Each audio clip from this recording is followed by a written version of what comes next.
Magnus Carlsen, the world chess champion. He played with the best of the best, masters and business people. He even launched an app for everyone to train and play, but no one said that Magnus is unbeatable as shown in this video. Is it a stroke of luck or a growing new chess master we see? It will be a bar match in Oslo, the capital of Norway, when a player whose name we do not know, thus we call him A, will destroy Magnus in the upcoming game. Some context: Magnus trained a lot, but has barely beaten Sergey Kariakin at that time in the World Chess Championship. He is tired, and other players like Vladimir Kramnik wonder if he will return to shape and question his performance. But to beginners, it is no doubt Magnus is a dangerous opponent. That is why organizers give Magnus 30 seconds for the game you're about to see and provide A with a full 3 minutes to have the time to think. He will use it, you'll see. Carlsen started with an instant e4 with the white pieces, to which his opponent responded with e5. Game quickly goes into the standard Roy Lopez opening, with the knights pushed to f3 and black onto c6. Magnus got his white squared bishop to b5, attacking the black knight.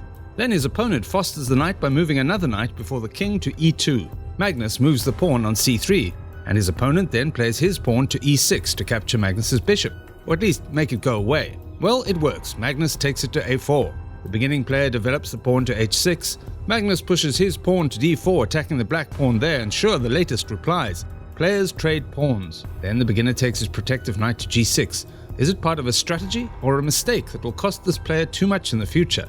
Looking at the board, he could have traded the pawn on d4, but would it be better in the long term? Who knows, but this move allows Magnus to develop his hiding knight to c3 and get more active in the great center, which will enable Magnus to take complete control of the center. Have you noticed the player's body language? Magnus was the expression of pure confidence. Or is it such a trick that he had learned because of numerous challenging games? At the same time, the unknown player looked hesitant and considered every move.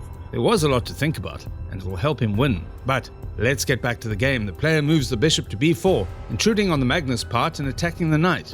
Magnus castles and allows the black bishop to capture his knight. However, he gets revenge on his pawn.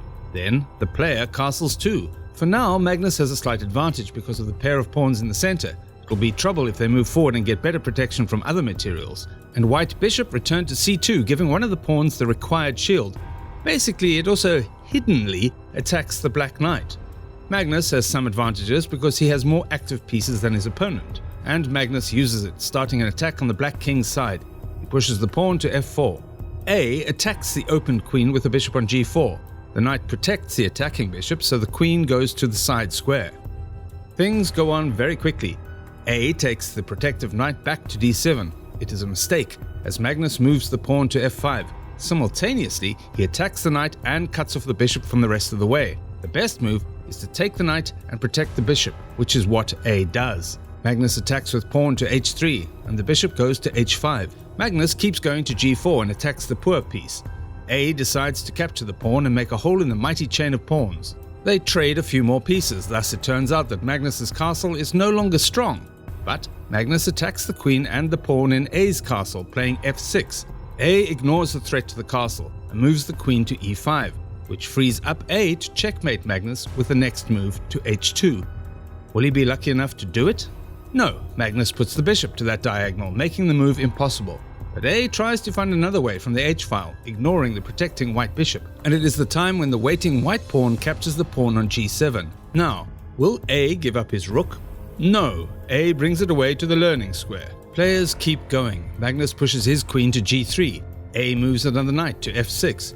Then Magnus takes his knight to f5. It is a miracle for A, as he can drop a free pawn and attack the queen from there. Because of the high tension, Magnus replies by capturing the black knight with his queen, taking it to g4. It is a terrible mistake. He is accidentally blundering his queen, as there is no other material to protect the move. Magnus resigns and seems disappointed with the way the game turned out. Although to us, Magnus is our world's champion and nothing can change it, the game shows that if one is passionate about chess and wants to play, nothing can resist one's winning. Subscribe and put the thumbs up if you liked the video. We'll keep going for other breathtaking chess games for you.